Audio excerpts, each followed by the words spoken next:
Hello students, कैसे हो आप सब। आई होप आप सभी अच्छे होंगे। और चलते हैं आरजी सर के साथ आज की क्लास में। और आज की जो क्लास रहेगी वो रसायन विज्ञान की रहेगी, केमिस्ट्री की रहेगी। और जैसे कि लास्ट क्लास में जो केमिस्ट्री की थी उसमें हमने जो मेटल की केमिकल प्रॉपर्टीज है उनको पढ़ा था। उसमें मैंने एक्वारेजिया के बारे में भी मैंने आपको बताया था कि एक्वारेजिया एक रॉयल वाटर होता है जिसमें हाइड्रोक्लोरिक एसिड और नाइट्रिक एसिड का रेशियो रहता है 3:1 में। ठीक है, जिसमें हाइड्रोक्लोरिक एसिड और नाइट्रिक एसिड का जो रेशियो रहता है वो 3:1 में रहता है। और हाइड्रोक्लोरिक एसिड का फॉर्मूला HCl और नाइट्रिक एसिड का फॉर्मूला होता है HNO3। इनका रेशियो 3:1 में रहता है। इसे रॉयल वाटर के नाम से भी जाना जाता है। अंडरस्टैंड, इसे रॉयल वाटर के नाम से भी जाना जाता है। और मैंने आपसे कहा था जब केमिस्ट्री की लास्ट क्लास हुई थी तो मैंने आपको कहा भी था कि जो नेक्स्ट क्लास आने वाली है रसायन विज्ञान की उसमें मैं इसको रिपीट भी कर दूंगा। तो देखिएगा, एक्वारेजिया जो होता है वो एक रॉयल वाटर होता है जिसमें हाइड्रोक्लोरिक एसिड और नाइट्रिक एसिड जो ये दोनों एसिड है वो कंसंट्रेटेड है। कैसे हैं? कंसंट्रेटेड है, यानी कि कंसंट्रेटेड का मतलब है थोड़े से गाढ़े हैं। ठीक है, हाइड्रोक्लोरिक एसिड और नाइट्रिक एसिड जो 3:1 में इनका इंक्लूजन रहता है। और ये जो रॉयल वाटर है वो जो हाईली रिएक्टिव जो लो रिएक्टिव है, जैसे मोस्ट अनरिएक्टिव जो मेटल्स है गोल्ड और प्लेटिनम। ठीक है, अनरिएक्टिव मेटल्स, मैं रिपीट कर रहा हूं यहाँ पर, अनरिएक्टिव मेटल्स जो ऐसी धातुएं जो अक्रियाशील हैं। ठीक है, अक्रियाशील धातुएं कौन कौन सी हैं? एक तो है गोल्ड, अंडरस्टैंड, और दूसरी है प्लेटिनम। ये दो जो धातुएं जो अनरिएक्टिव है इनको भी ये डिसॉल्व कर सकता है सॉल्यूशन में। क्या कर सकता है? घुला सकता है। ठीक है, और इसे रॉयल वाटर के नाम से जाना जाता है। ये हाईली कोरोसिव लिक्विड होता है। एक्वारेजिया जो होता है, मैं यहाँ लिख देता हूं, एक्वारेजिया जो होता है यहाँ पर ये हाईली कोरोसिव लिक्विड है। Highly corrosive liquid, corrosive liquid, understand. ये इतना हाईली कोरोसिव लिक्विड है कि ये जो दो मेटल्स होती है गोल्ड और प्लेटिनम उसको भी ये डिसॉल्व कर सकता है और इसका ज्यादातर मेटल्स को गलाने में काम में लिया जाता है। आज का जो टॉपिक रहेगा, नेक्स्ट हम चलते हैं और टॉपिक ले रहे हैं कि जो धातुओं की क्रिया है वो अदर जो अन्य धात्विक लवण होते हैं उनसे किस प्रकार होती है। तो यहाँ पर मैंने हेडिंग डाली है reaction of metals with solution of other metal salts. तो दूसरे धात्विक लवणों से जो क्रिया होगी किसी धातु की वो किस प्रकार से होगी, जैसे कि आपने चैप्टर फर्स्ट मैंने केमिस्ट्री का आपको पढ़ाया था और उसमें मैंने आपको एक रिएक्शन पढ़ाई थी, डिस्प्लेसमेंट रिएक्शन। आपको यदि लर्न हो डिस्प्लेसमेंट रिएक्शन तो उसमें मैंने बताया था the reaction in which high reactive element displaces the less reactive element from it salt solution. Understand, तो ये जो है heading reaction of metals with solution of other metal salts, यानी कि धातुओं की अन्य धात्विक लवणों से क्रिया, ये जो इंडिकेट करती है वो डिस्प्लेसमेंट रिएक्शन को इंडिकेट करती है। यहां पर मैं लिख रहा हूं डिस्प्लेसमेंट रिएक्शन, अंडरस्टैंड। और इसे विस्थापन अभिक्रिया के नाम से जाना जाता है, विस्थापन अभिक्रिया। ठीक है, और विस्थापन अभिक्रिया क्या कहती है कि जो हाई रिएक्टिव जो एलिमेंट है या मेटल्स ले सकते हैं, हाई रिएक्टिव एलिमेंट्स डिस्प्लेस कर देते हैं लो रिएक्टिव मेटल को।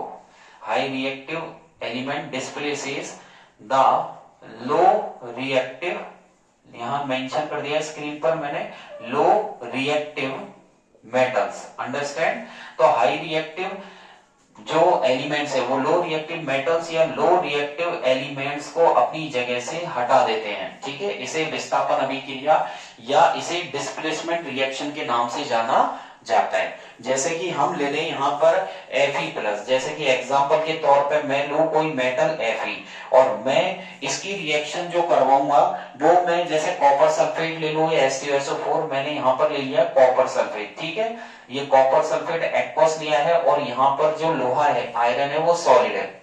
तो आयरन की रिएक्शन कॉपर सल्फेट से हम करवाने वाले हैं, तो क्या बनेगा, ये जो Fe है ये हाई रिएक्टिव एलिमेंट है और कॉपर जो है यहाँ पर लो रिएक्टिव एलिमेंट है। तो Fe+COSO4, तो क्या बनेगा FeSO4+CO। अंडरस्टैंड, तो देखिए डिस्प्लेसमेंट रिएक्शन के अकॉर्डिंग अगर देखें, विस्थापन अभिक्रिया के अनुसार हम पढ़ें तो Fe plus CuSO4 FeSO4 plus CO। Understand, यहाँ पर FeSO4 जो बना है वो एक्वस है, यहाँ पर इसका जलीय विलयन बना है और ये सॉलिड है।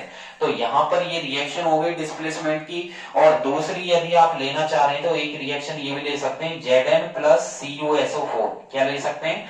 Zn प्लस CuSO4, तो ये बनेगा ZnSO4 प्लस CO। यहाँ पर जो जिंक है वो हाईली रिएक्टिव एलिमेंट है, कॉपर यहाँ पर लो रिएक्टिव एलिमेंट है। जैसा कि एक्टिविटी सीरीज में हमने पढ़ा था, जो हाइड्रोजन के ऊपर आती है वो हाईली रिएक्टिव एलिमेंट होते हैं, और जो हाइड्रोजन के नीचे आती है वो लो रिएक्टिव एलिमेंट होते हैं। तो जो हाइड्रोजन के ऊपर आती है वो हाइड्रोजन के नीचे आने वाली मेटल्स को अपनी जगह से डिस्प्लेस कर देते हैं। तो मैंने यहाँ मेंशन किया है स्क्रीन पर Zn plus CuSO4, ZnSO4 plus CO। यहाँ पर जिंक एक मेटल है जो सॉलिड है यानी कि ठोस है। यहाँ पर कॉपर सल्फेट एक्वस सॉल्यूशन है, ZnSO4 भी एक्वस सॉल्यूशन है, और Cu यहाँ पर कॉपर एक मेटल है जो सॉलिड का काम करेगी, यानी कि ये सॉलिड होती है। यहाँ पर ये कंप्लीट हो गया है आपके। तो देखिए अगर कोई मेटल की रिएक्शन यदि दूसरे मेटल सॉल्ट से की जाए तो क्या बनेगा? मेटेलिक सॉल्ट बनेगा, प्लस जो मेटल डिस्प्लेस हुई है उसे हम साइड में लिख देंगे। यानी कि हमने यहाँ पर Fe प्लस CuSO4 किया है तो FeSO4 प्लस CO बना है, और Zn प्लस CuSO4 किया है तो ZnSO4 प्लस CO किया है। अंडरस्टैंड। अब मैं आपको बताने वाला हूँ एक ऐसी एक्टिविटी जिसमें मेटल की रिएक्शन मेटेलिक सॉल्ट से की जाएगी। ठीक है, तो हम बढ़ते हैं एक्टिविटी की तरफ। यहाँ पर मैं ये हेडिंग को हटा रहा हूँ। ठीक है, अब हम चलते हैं एक्टिविटी की तरफ। जो एक्टिविटी रहेगी वो एक्टिविटी का नाम है कि reaction of metal with salt solution. तो मैं यहाँ पर मेंशन कर रहा हूं एक्टिविटी। अंडरस्टैंड, ये मैंने लिख दिया है यहाँ स्क्रीन पर एक्टिविटी। ठीक है, ये एक्टिविटी है, और एक्टिविटी का जो आपका उद्देश्य रहेगा, एम, वो एक्टिविटी का एम क्या रहेगा कि रिएक्शन ऑफ मेटल्स, तो मेटल्स की रिएक्शन विद सॉल्ट सॉल्यूशन। तो मैं यहाँ एम बता रहा हूं आपको, रिएक्शन ऑफ मेटल्स यानी कि धातुओं की क्रिया, reaction of metals with salt solution. ठीक है, सॉल्ट सॉल्यूशन का मतलब होता है जो लवण बनेंगे उनका जो सॉल्यूशन होगा जलीय विलयन। ठीक है, तो reaction of metals with salt solution, इसके लिए हमें क्या चाहिएगा? हमें दो तो आयरन की नेल चाहिएगी, लोहे की कील, और दो ही हमें टेस्ट ट्यूब चाहिएगा, और एक हमें सॉल्यूशन की भी आवश्यकता पड़ेगी, कॉपर वायर की भी आवश्यकता पड़ेगी, और सॉल्यूशन हम FeSO4 लेंगे।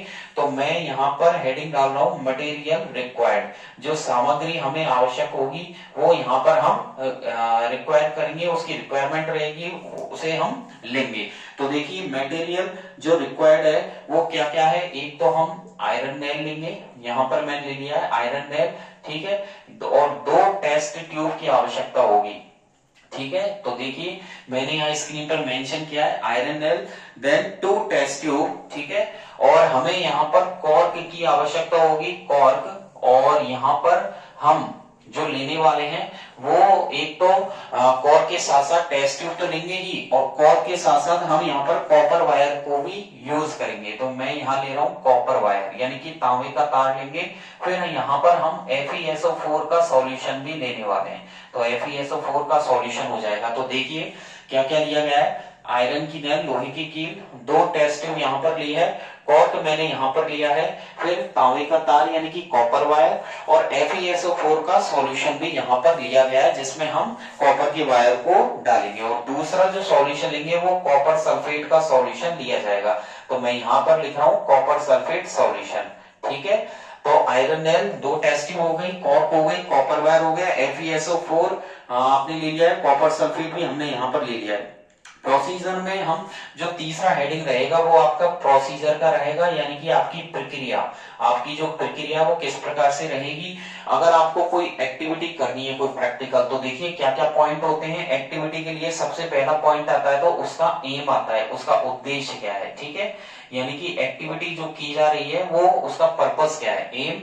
फिर हम सेकंड पॉइंट आपका रहता है मटेरियल रिक्वायर्ड, यानी कि जो जो सामग्री की आवश्यकता है वो कौन कौन सी है, वो सेकंड पॉइंट। तो first aim, second material required, then third आपका प्रोसीजर रहता है कि आप किस प्रक्रिया जो करना चाह रहे हैं वो कौन सा प्रोसीजर है। फोर्थ आपके डायग्राम रहेगा यहाँ पर, कि जो एक्टिविटी की जा रही है उसका डायग्राम। फिफ्थ नंबर पे हम ऑब्जर्वेशन करेंगे उस एक्टिविटी का, यानी कि आपको एनालिसिस करना है कि आपने उस प्रैक्टिकल में क्या किया है। सिक्स पर आपको कंक्लूजन देना होगा, ठीक है, उस एक्टिविटी का निष्कर्ष जो निचोड़ होता है जो आपने प्रैक्टिकल किया है उसका कंक्लूजन क्या है। तो ये उद्देश्य हो गया, एम। सेकंड आपका मटेरियल रिक्वायर्ड, यानी कि यहाँ पर मैं मेंशन कर देता हूं आवश्यक सामग्री, ठीक है, आवश्यक सामग्री क्या क्या रहेगी। थर्ड आपका प्रोसीजर, यानी कि जो प्रक्रिया आप करना चाह रहे हैं कौन सी है। डायग्राम, यानी कि आपका जो चित्र है वो कौन सा रहेगा। ऑब्जर्वेशन, यानी कि परीक्षण, यहाँ पर आपने क्या एनालिसिस किया है। कंक्लूजन का मतलब यहाँ पर आपका क्या निष्कर्ष है, उस एक्टिविटी का, उस प्रैक्टिकल का क्या निष्कर्ष है। और सेवन आपका रीजन, यदि कोई एक्टिविटी ऐसी है जिसमें कोई स्पेशली आपने कोई कैटलिस्ट काम में लिया है या कुछ अलग से उसमें कोई फॉर्मूला लगाया है या कुछ है, तो उसका आपको कारण देना होगा। तो रीजन का मतलब हो गया कारण। तो देखिए हमने जो एक्टिविटी करने जा रहे हैं वो मेटल की रिएक्शन, यानी कि धातुओं की क्रिया, जो सॉल्ट सॉल्यूशन होते हैं, लवणों का जो विलयन होता है, जलीय विलयन, उससे करने जा रहे हैं। तो एम यहाँ पर हमारा कंप्लीट होता है, मटेरियल रिक्वायर्ड होता है। तीसरा प्रोसीजर करेंगे, फिर डायग्राम भी है, ऑब्जर्वेशन, कंक्लूजन, और फिर अगर कोई रीजन होगा तो उसे हम देंगे। तो ये 7 पॉइंट्स होते हैं, इसे अच्छे से नोट कर लीजिए कि कोई भी एक्टिविटी करनी हो या फिर आपके बोर्ड एग्जाम में कोई एक्टिविटी आ जाए तो उसको करने के लिए आप 7 पॉइंट्स की हेल्प लेंगे। Aim, material required, procedure, diagram, observation, conclusion और रीजन, ठीक है। तो हम यहाँ पर 2 पॉइंट्स को तो फुलफिल कर चुके हैं, थर्ड पॉइंट को करने वाले हैं, प्रोसीजर। तो हम 2 टेस्ट ट्यूब लेंगे जिसमें एक्वा सॉल्यूशन, एक टेस्ट ट्यूब में कॉपर सल्फेट का लेंगे और जिसे टेस्ट ट्यूब ए देंगे, ठीक है। तो यहाँ पर हम फर्स्ट पॉइंट क्या पढ़ने जा रहे हैं, तो फर्स्ट पॉइंट ये पढ़ेंगे कि टेक, ठीक है, हम क्या लेंगे, पहली टेस्ट ट्यूब लेंगे जिसमें से एक्वा सॉल्यूशन कॉपर सल्फेट का डालेंगे। टेक 2 टेस्ट ट्यूब, तो जो टेस्ट ट्यूब ली गई है, take 2 test tubes and fill, इसमें हम क्या डालेंगे, कॉपर सल्फेट का सॉल्यूशन, ठीक है, copper sulphate solution in test tube A, एक का नाम हम टेस्ट ट्यूब क्या दे देंगे, A, and FeSO4 solution, FeSO4 solution in test tube B, दूसरी टेस्ट ट्यूब बी में हम इसे ले लेंगे, ठीक है।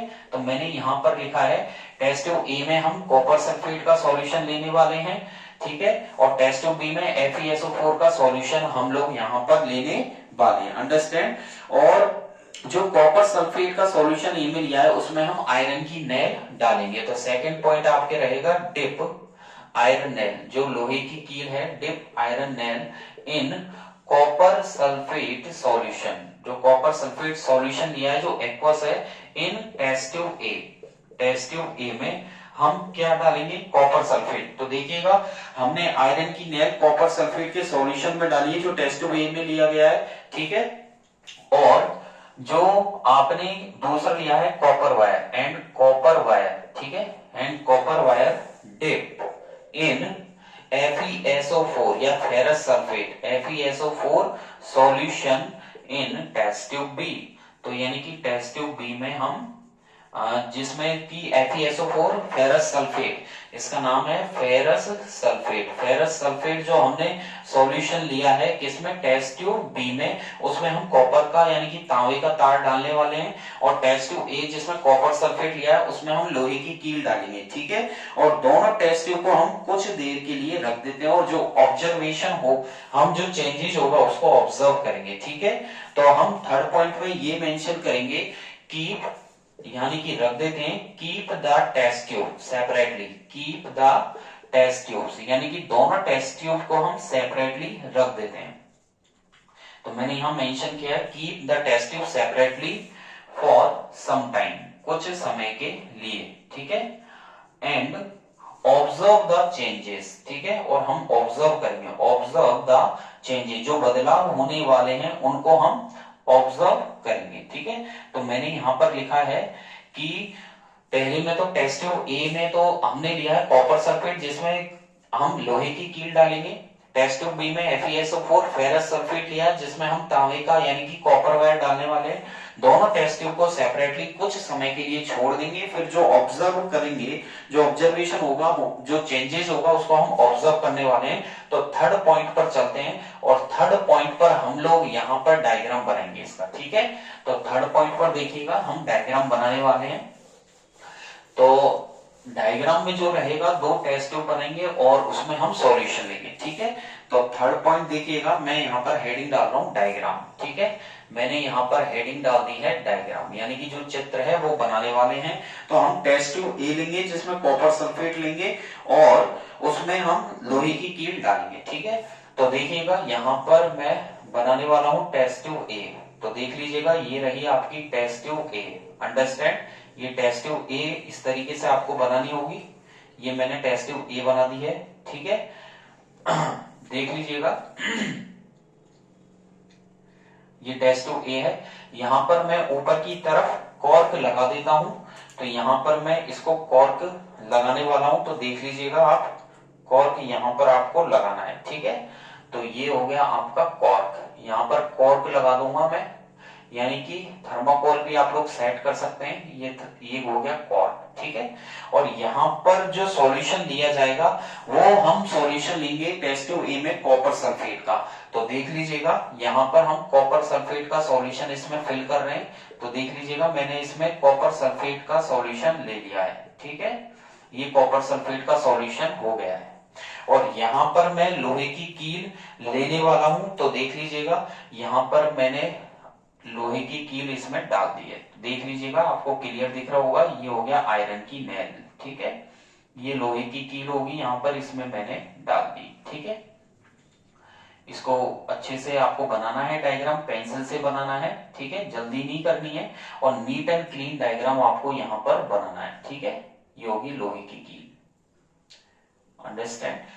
ये कॉपर सल्फेट का सॉल्यूशन हो गया। तो यहाँ पर मैं लिख देता हूं स्क्रीन पर, ये हो गया हमारा कॉपर सल्फेट सॉल्यूशन।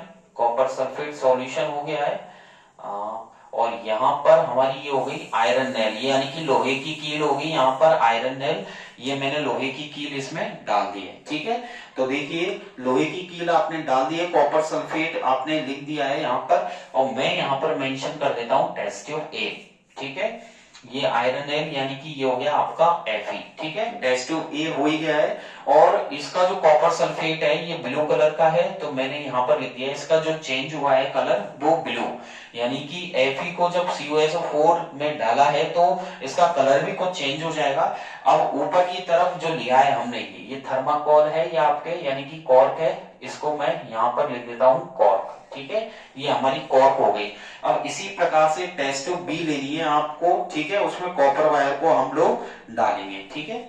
तो देख लीजिएगा दूसरी टेस्ट ट्यूब मैं बनाने वाला हूं इसके साइड में ही, ये रही आपकी दूसरी टेस्ट ट्यूब, अंडरस्टैंड। और इस तरीके से ये टेस्ट ट्यूब आपको सेम टू सेम ऐसी ही बनानी है बिल्कुल। ये हो गया दूसरी टेस्ट ट्यूब, ठीक है। और इस पर मैं यहाँ पर कॉर्क लगा देता हूं ऊपर की तरफ, ठीक है। जैसे कि इसमें बनाया है आपको वैसे ही इसमें बनाना है, ठीक है, अंडरस्टैंड। तो यहाँ पर भी हम कॉर्क लगा देंगे। तो यहाँ पर भी मैं इसमें कॉर्क सेट कर देता हूँ, ये मैंने कॉर्क लगा दिया। सेम एज जो टेस्ट ट्यूब ए बनाई है इसकी तरह ही आपको यहाँ पर कॉर्क लगा देनी है। ये हो गया कॉर्क, ठीक है। और यहाँ पर मैं सॉल्यूशन लेने वाला हूँ। तो यहाँ पर देख लीजिएगा मैं इसमें सॉल्यूशन लूंगा FeSO4 का। कौन सा लूंगा? FeSO4 का सॉल्यूशन लेंगे हम। ये हो गया FeSO4, यहाँ पर लिख देता हूं मैं FeSO4 सॉल्यूशन। यहाँ पर FeSO4 यानी कि फेरस सल्फेट का सॉल्यूशन लिया गया है, अंडरस्टैंड। और इसके नीचे हम लिख देते हैं टेस्ट ट्यूब बी। ये आपकी टेस्ट ट्यूब बी हो जाएगी। इसके अंदर जो हम लेने वाले हैं वो कॉपर का वायर लेंगे, और कॉपर का वायर जो लेंगे, ठीक है, उसको आपको ऐसे बनाना है, ठीक है। ये हो गया कॉपर का वायर इसमें, ठीक है। यहाँ पर मैं लिख देता हूं कॉपर वायर। ये भी एक मेटल है जो सॉलिड होती है, ठीक है। और जो FeSO4 है इसका जो कलर होगा मैं यहाँ पर लिख देता हूँ लाइट ग्रीन। कैसा होगा? लाइट ग्रीन, हरे कलर का होगा। तो ये आपके दो टेस्ट ट्यूब बनाई है मैंने। इसमें टेस्ट ट्यूब ए है, ये टेस्ट ट्यूब बी है। आयरन की नेल डाल दी है कॉपर सल्फेट में, वहां पर FeSO4 में मैंने कॉपर का वायर डाल दिया है। ऊपर की तरफ में ये कॉर्क मैंने लगाया है, यहाँ पर मैं लिख देता हूँ कॉर्क। तो कभी भी एग्जाम में डायग्राम आ जाए तो आपको लेवल्ड करना है, उसका नामकरण जरूर करना है, क्योंकि आप भी जानते हैं कि यदि हमारा भी खुद का कोई नाम ना हो, कोई नाम नहीं होगा तो हमें सामने वाला कैसे बुलाएगा। तो इसी प्रकार अगर आपको डायग्राम बनाए आप एग्जाम में, तो एक एक जो आपने बनाया है, एपरेटस जो लिया है, जो भी मटेरियल लिया है, उसका नाम जरूर एक एक का शो कर दें। नीट एंड क्लीन डायग्राम होना चाहिए, ठीक है, रफ डायग्राम नहीं होना चाहिए। तो कॉपर सल्फेट में Fe डाला तो ये ब्लू कलर, और वहां पर FeSO4 में जब कॉपर वायर डाला तो कैसा हो गया? लाइट ग्रीन कलर इधर निकल के आया है, ठीक है। इसके बाद तो हम देखते हैं ये डिस्प्लेसमेंट रिएक्शन को शो करती है, और डिस्प्लेसमेंट रिएक्शन जो होगी, ऑब्जर्व हमने ये किया, जो ब्लू कलर कॉपर सल्फेट का है वो ग्रीन कलर हो जाता है, ठीक है। यहाँ पर इसका कलर कैसा है? कॉपर सल्फेट का ब्लू है। तो हम ऑब्जर्वेशन जो करने वाले हैं, ऑब्जर्वेशन जो नेक्स्ट पॉइंट रहेगा, तो आप ये लिखेंगे जो कॉपर सल्फेट है और कॉपर सल्फेट सॉल्यूशन का जो ब्लू कलर है वो ब्लू कलर चेंज होकर के कैसा हो जाता है? ग्रीन हो जाता है। तो कॉपर सल्फेट सॉल्यूशन का ब्लू कलर ग्रीन कलर में चेंज हो जाता है, क्योंकि ये डिस्प्लेसमेंट रिएक्शन की वजह से होता है। और जो लोहे की कील है, वो लोहे की कील पर कॉपर मेटल की एक लेयर आ जाती है जो कि रेड कलर होती है। कॉपर की जो आपने लोहे की कील डाली है, तो इस पर क्या होगा? यहाँ पर देखिए मैं रेड कलर के मार्कर से यहाँ पर बना रहा हूं। इस पर क्या होगा? लोहे की कील पर रेड कलर की क्या हो जाती है? एक लेयर, एक कोटिंग हो जाती है। यहाँ पर ये देखिए रेड कलर की यहाँ पर कोटिंग हो जाती है, रेड कोटिंग लिख दिया है मैंने। तो जैसे ही आप लोहे की किसी वस्तु को कॉपर सल्फेट में डालोगे तो क्या होगा? लोहा जो होता है आयरन, वो हाईली रिएक्टिव है, वो कॉपर को हटाएगा और उस लोहे की कील पर रेड कलर की कोटिंग जम जाती है, ठीक है। क्योंकि जो कॉपर मेटल है, तो आयरन की nail gets coated with copper, ठीक है, which is red in colour, ठीक है। और टेस्ट ट्यूब ए में से क्या निकलती है? टेस्ट ट्यूब ए में से हीट निकलती है, ठीक है। टेस्ट ट्यूब ए में से हीट निकलेगी, क्योंकि डिस्प्लेसमेंट रिएक्शन है Fe प्लस CuSO4, ठीक है।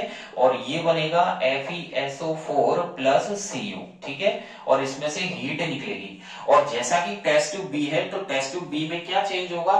टेस्ट ट्यूब बी में कोई चेंज नहीं होगा, नो चेंजेस। क्योंकि इतना सा आप ध्यान रखें कि कॉपर को FeSO4 में डाला है तो कोई फर्क नहीं पड़ेगा, क्योंकि कॉपर तो लो रिएक्टिव एलिमेंट है और Fe हाईली रिएक्टिव एलिमेंट है, अंडरस्टैंड। तो आप देखिए इधर मैं आपको कुल मिला के ये सिखाना चाह रहा हूं कि जो डिस्प्लेसमेंट रिएक्शन है, तो कई बार हमें पागल भी बना दिया जाता है। कुछ ऐसी रिएक्शंस पूछ ली जाती है जो पॉसिबल ही नहीं है। जैसे मैं यहाँ पर लिख रहा हूं Fe प्लस CuSO4, मैंने लिखा है Fe प्लस CuSO4, जैसा कि कॉपर टेस्ट ट्यूब ए के अंदर है, ये टेस्ट ट्यूब ए की है, और टेस्ट ट्यूब ए के अंदर लोहे की कील को कॉपर सल्फेट में डाला है, तो क्या बनेगा? FeSO4 प्लस Cu, यानी कि लोहे की कील पर रेड कलर की कोटिंग जम जाएगी और साथ में हीट भी बाहर निकलेगी।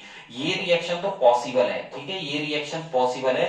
बट जो टेस्ट ट्यूब बी के अंदर हो रहा है कि कॉपर के वायर को FeSO4 में डाला गया है, तो यहां पर हम लिखेंगे नो रिएक्शन टेक प्लेस, ठीक है, नो रिएक्शन टेक्स प्लेस। यहाँ पर किसी भी प्रकार की रिएक्शन नहीं होगी। गलती से भी आप यहाँ पर रिएक्शन नहीं मत करवा देना, ठीक है, यहाँ पर रिएक्शन नहीं होगी। क्योंकि हम भी जानते हैं कि जो विस्थापन अभिक्रिया है, डिस्प्लेसमेंट, उसमें क्या होता है कि high reactive element displaces the low reactive element from its salt solution. जबकि यहाँ पर तो Fe तो हाईली रिएक्टिव है, कॉपर लो रिएक्टिव है, ये तो पॉसिबल है, लेकिन कॉपर Fe को अपनी जगह से डिस्प्लेस नहीं कर पाएगा, अंडरस्टैंड। तो Fe plus CuSO4 equals to FeSO4 plus Cu, that is the possible chemical reaction, but not possible reaction is Cu plus FeSO4 equals to क्या बनेगा? Cu plus FeSO4 equals to CuSO4 plus Fe, that this reaction cannot be possible, understand। बढ़े आगे की तरफ, ये activity है, इसका diagram है। अब मैं जो आपको बताने वाला हूं वो केमिकल प्रॉपर्टीज नॉन मेटल्स की बताऊंगा। और नॉन मेटल्स जो होती है वो इलेक्ट्रॉन, नॉन मेटल्स की जो केमिकल प्रॉपर्टीज है वो उनके इलेक्ट्रॉनिक कॉन्फ़िगरेशन पे डिपेंड करती है, क्योंकि नॉन मेटल जैसा कि आप जानते हैं अधातु होती है और अधातु इलेक्ट्रॉन गेन करती है, ठीक है, और जो धातु होती है वो इलेक्ट्रॉन रिलीज करती है, मेटल्स इलेक्ट्रॉन को रिलीज करती है तो वो कटायन का फॉर्मेशन करती है, धनायन का निर्माण करती है, और जो नॉन मेटल है अधातु वो इलेक्ट्रॉन गेन करके अनायन यानी कि ऋणायन का फॉर्मेशन करती है, ऋणायन का निर्माण करती है, ठीक है। तो मैं आपको यहाँ पर chemical properties of non metals बताऊंगा। तो नेक्स्ट टॉपिक लेके चलते हैं और बढ़ते हैं आगे की तरफ, chemical properties of non metals यानी कि नॉन मेटल्स की प्रॉपर्टीज। और नॉन मेटल्स कई सारी होती हैं, जैसे कि सल्फर की बात करें, फास्फोरस की बात करें, ठीक है, ये आपके नॉन मेटल्स की कैटेगरी में आती है। नाइट्रोजन की बात करें, नाइट्रोजन भी आपके नॉन मेटल्स की कैटेगरी में आती है, ठीक है। तो ये कुछ नॉन मेटल्स है और ये किस तरीके से रिएक्ट करने वाली है, इनकी केमिकल प्रॉपर्टीज क्या होने वाली है, तो मैं आपको इसमें क्लियर करूंगा। तो देख लीजिएगा chemical properties of non metals, यहाँ पर हेडिंग डाल देते हैं chemical properties of non metals, ठीक है।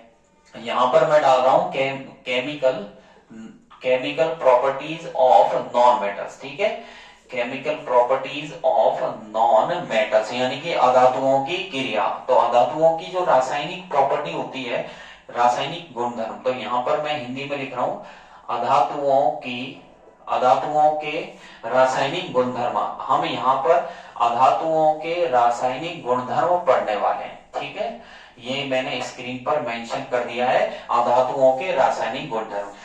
जो अब तक की क्लास थी केमिस्ट्री, और लास्ट क्लास में तो जो हुआ था केमिस्ट्री की जो क्लास थी लास्ट, उसमें मैंने मेटल्स की केमिकल प्रॉपर्टीज यानी कि धातुओं के रासायनिक गुणधर्म को कंप्लीट कर दिया था। अब हम बढ़ने जा रहे हैं धातुओं के रासायनिक गुणधर्म यानी कि chemical properties of non metals.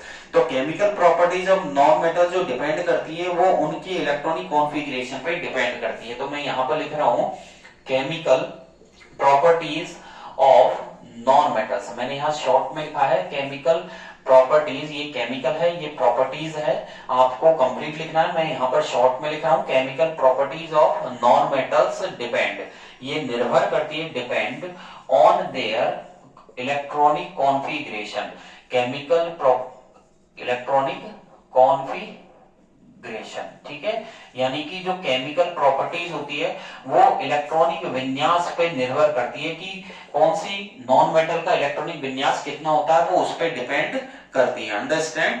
और इनमें इलेक्ट्रॉन गेन करने की टेंडेंसी होती है जिससे ये स्टेबल हो जाती है, ठीक है। दे, मैं यहां लिख रहा हूं स्क्रीन पर, they have a tendency to gain electrons, ठीक है, ये इलेक्ट्रॉन गेन करने की टेंडेंसी रखती है। तो यहां पर मैंने लिखा है they have a tendency to gain electrons and attain stability यानी कि स्थायित्व प्राप्त कर लेती है, स्टेबिलिटी, एंड फॉर्म, और जो बनाती हैं वो क्या बनाती हैं, अनायन का निर्माण करती हैं यानी कि ऋणायन का निर्माण करती है। तो नॉन मेटल्स इलेक्ट्रॉन गेन करने पर किसका निर्माण करती है, अनायन का यानी कि ऋणायन का निर्माण करती है, और इनमें इलेक्ट्रॉन गेन करने की टेंडेंसी होती है, और इलेक्ट्रॉन गेन करने के साथ साथ ये स्थायी हो जाती है यानी कि स्टेबिलिटी का मतलब है स्थायित्व प्राप्त कर लेती है, ठीक है। ये नॉन मेटल्स की कुछ क्वालिटीज होती हैं, और साथ ही साथ स्टेबल होने के साथ साथ और अपने पास की जो नॉवल गैस के नियरेस्ट आ जाती है, एंड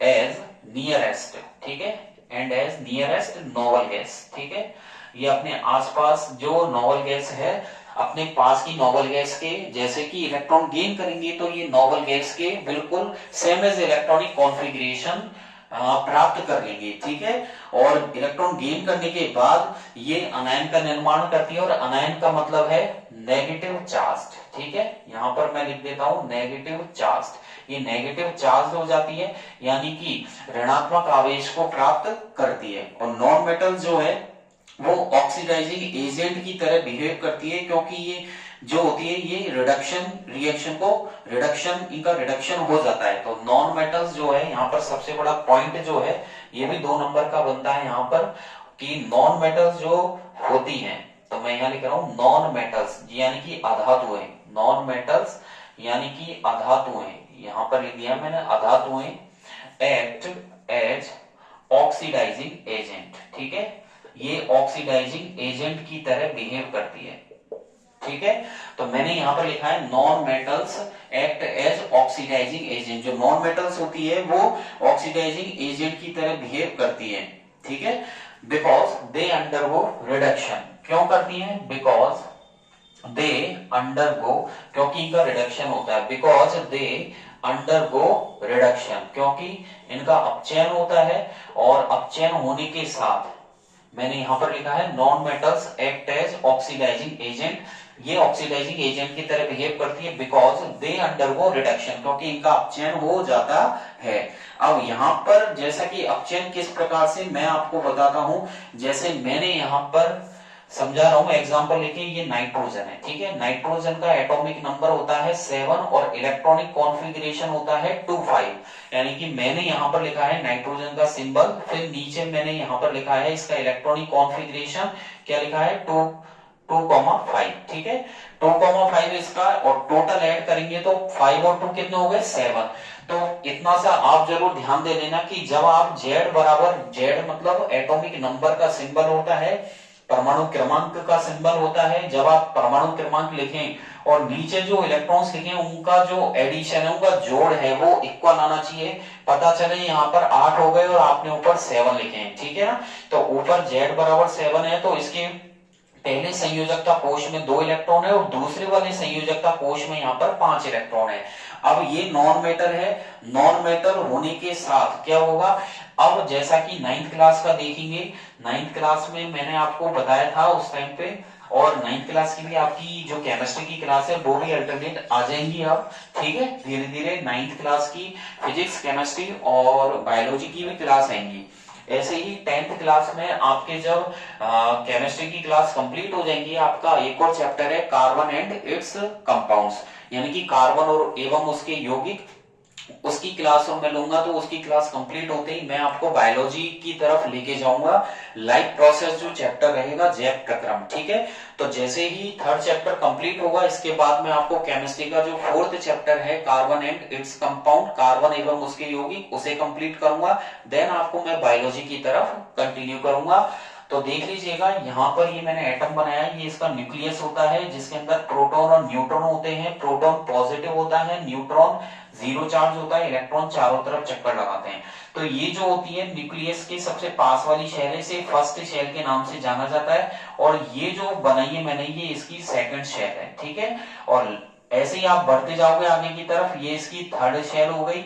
ऐसे ही और आगे बढ़ोगे आप, ये इसकी 4th शेल हो गई। ठीक है, ऐसे ही यानी कि जो पहले वाली है वो n=1 है।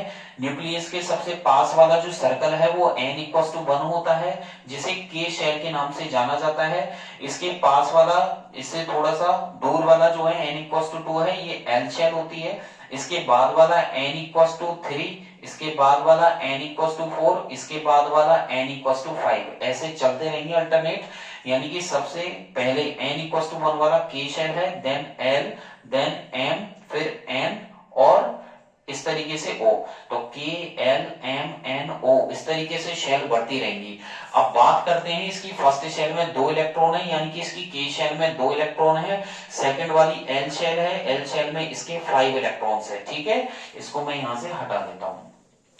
तो देख लीजिएगा, अब इसको 5 को एक साइंटिस्ट था, ठीक है, जॉन न्यूलैंड, तो उसने ये बताया था कि कोई भी एटम स्टेबल तब होगा जब उसका पेट भरा हो। जैसे कि हमें भी भूख लगती है और भूख लगने के बाद हम जब खाना खा लेते हैं तो उसके बाद हमें कुछ खाने की चाहत नहीं होती है, कि यानी कि हमें, हमारी इच्छा नहीं होती कि अब हमारा पेट पूरा सा भरा हुआ है, ठीक है, अब हमें कुछ भी खाने की इच्छा नहीं है।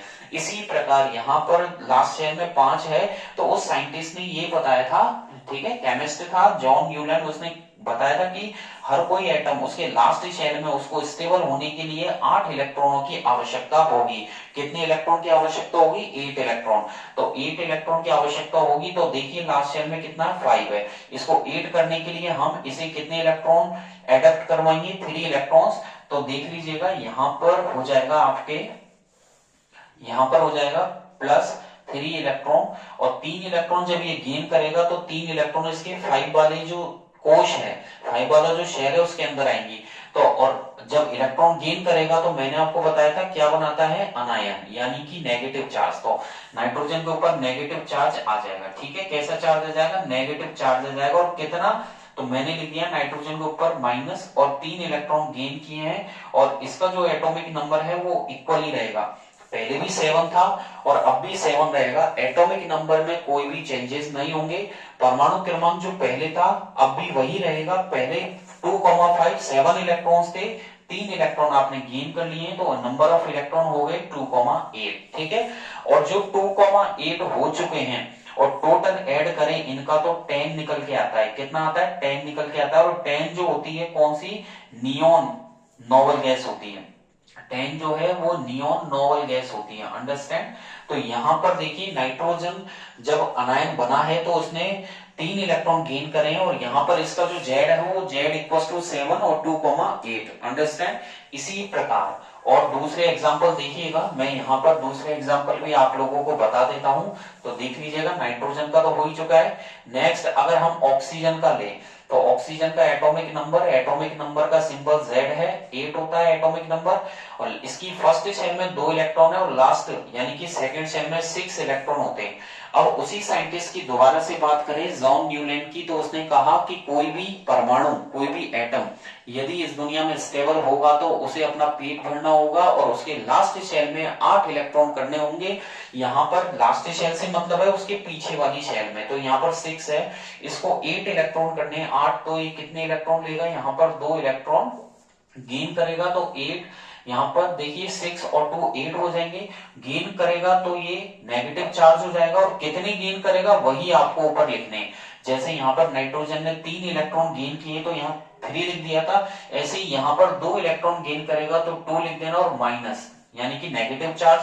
एटॉमिक नंबर पहले भी 8 था और अब भी 8 रहेगा, और यहाँ पर 2,6 था, यानी कि टोटल इलेक्ट्रॉन 8 थे। अब यहाँ पर जब 2 गेन किए तो 8 और 2 कितने हो जाएंगे, 10 हो जाएंगे, तो 2,8।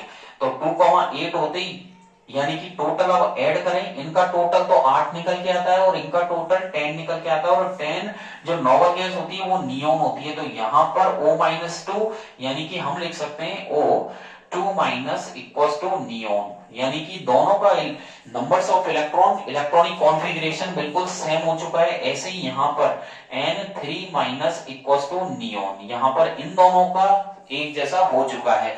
और तीसरा, जैसे हम एग्जांपल ले, एक और एग्जांपल बताता हूं मैं आपको फ्लोरीन का, तो देखिएगा तीसरी जो नॉन मेटल है वो मैं फ्लोरीन ले रहा हूं, ठीक है। फ्लोरीन का एटॉमिक नंबर आपको याद होना चाहिए, 9th क्लास की चीजें हैं। और इसके लिए भी मैं एक आपको क्लास लेके आऊंगा केमिस्ट्री की, जिसमें मैं आपको सारे जो एलिमेंट्स हैं उनका इलेक्ट्रॉनिक कॉन्फ़िगरेशन भी करवाऊंगा। तो यहाँ पर इसका जो एटॉमिक नंबर है वो 9 है और इलेक्ट्रॉनिक कॉन्फ़िगरेशन 2,7। तो देखिएगा फ्लोरीन का एटॉमिक नंबर 9 है, जिसके फर्स्ट शेल में 2 इलेक्ट्रॉन है और नेक्स्ट वाली में 7 इलेक्ट्रॉन है, अंडरस्टैंड। अब यहाँ पर देखिए उसी साइंटिस्ट की दोबारा से बात करें, जॉन न्यूलैंड की, तो उसको हर किसी एटम को अपने लास्ट शेल यानी कि जो बैलेंस शेल है संयोजकता कोश में, जो अंतिम वाला संयोजकता कोश है उसमें 8 इलेक्ट्रॉन करने हैं, जबकि यहाँ पर कितने 7 है।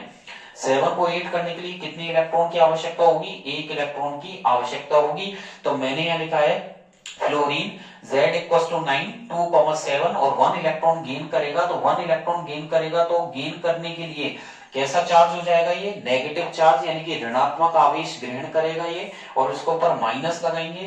तो मैंने यहाँ पर देखिए कितने इलेक्ट्रॉन गेन करवाए 1, और यहाँ पर लगा दिया मैंने माइनस, ठीक है। यहाँ पर आप वही एटॉमिक नंबर पहले भी 9 था और अब भी 9 ही रहेगा। और यहाँ पर 2,7 है तो यहाँ पर 2,7 और 8 हो जाएंगे। इनका टोटल 9 आता है और इनका टोटल 10 आता है। तो आप F1 माइनस लिख सकते हैं या इसको ओनली F माइनस भी लिख सकते हैं, ठीक है। एक ही बात है, जब एक इलेक्ट्रॉन होता है तो उसको आप चाहे शो करें या नहीं करें, दिखाएं या नहीं दिखाएं, एक ही बात होती है। F1 माइनस या F माइनस एक ही बात है। अब यहां पर देखिए जो F1 माइनस है यानी कि इसके नंबर्स ऑफ इलेक्ट्रॉन 10 है, ये किसके समथिंग आ गया, वही नियोन के समथिंग आ गया। तो मैंने आपको लिखवाया भी था और अभी थोड़ी देर पहले भी इसी क्लास में मैंने बताया है कि जब कोई नॉन मेटल इलेक्ट्रॉन गेन करती है तो वो स्टेबल होने के लिए अपने 8 इलेक्ट्रॉन पूरा करने के साथ साथ अपने नियरेस्ट नोबल गैस के समथिंग हो जाती है। ये तो रही chemical properties of non metals. अब इसमें जो फर्स्ट टॉपिक आएगा वो है रिएक्शन विद ऑक्सीजन, कि नॉन मेटल ऑक्सीजन से रिएक्ट करती है और इन्हें जब गर्म करते हैं तो ये एसिडिक ऑक्साइड बनाती है, ठीक है, नॉन मेटेलिक ऑक्साइड का फॉर्मेशन करती है। तो इसमें जो फर्स्ट टॉपिक रहेगा मैं यहां पर लिख देता हूं, देख लीजिएगा।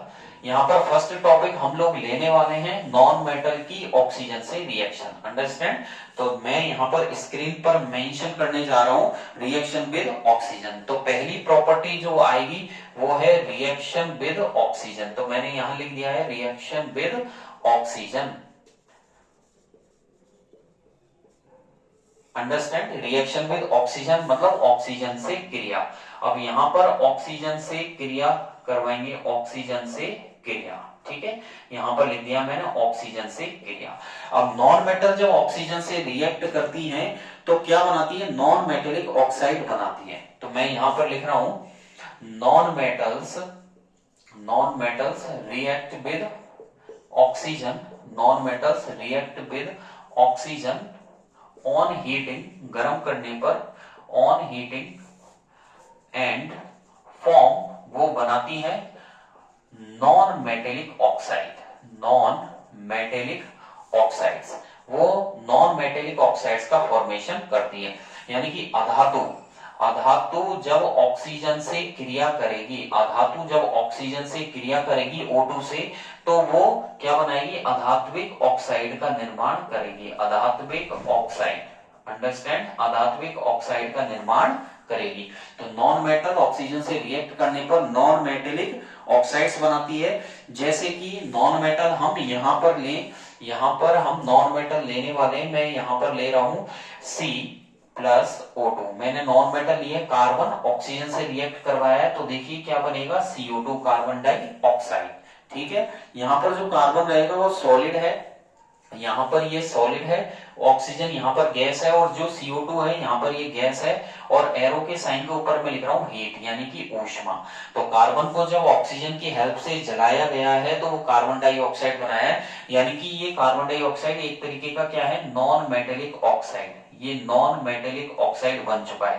तो नॉन मेटल की ऑक्सीजन से रिएक्शन पर वो नॉन मेटेलिक ऑक्साइड का निर्माण करती है, अंडरस्टैंड। अब सल्फर की हम बात करें, सल्फर लें तो देखिएगा मैं यहां पर ले रहा हूं S8, ठीक है, यहां पर मैं सल्फर ले रहा हूं S8, ठीक है। इसके 8 एटम्स लेने पर यहां पर रिएक्शन क्या होगी, 8O2 यहां पर हम करवाएंगे, और यहां पर ऊपर लिख देते हैं हीट। तो सल्फर S8 को रिएक्ट करवाया गया है 8O2, 8 ऑक्सीजन से। तो देख लीजिएगा क्या बना है यहां पर जो बनेगा वो बनेगा 8SO2, ठीक है। तो देखिए सल्फर 8 है, यहां पर भी सल्फर 8 है, और 8 दूनी 16, यानी कि 8 2 जा 16, और यहां पर भी 8 2 जा 16 ऑक्सीजन हो चुके हैं। तो S8 की रिएक्शन 8O2 से करवाई गई, तो यहाँ पर 8SO2 बना है, ठीक है। यहाँ पर सल्फर जो है वो सॉलिड है, यहाँ पर ऑक्सीजन गैस है, और यहाँ पर सल्फर डाइऑक्साइड क्या है, सल्फर डाइऑक्साइड यहाँ पर गैस है, ठीक है।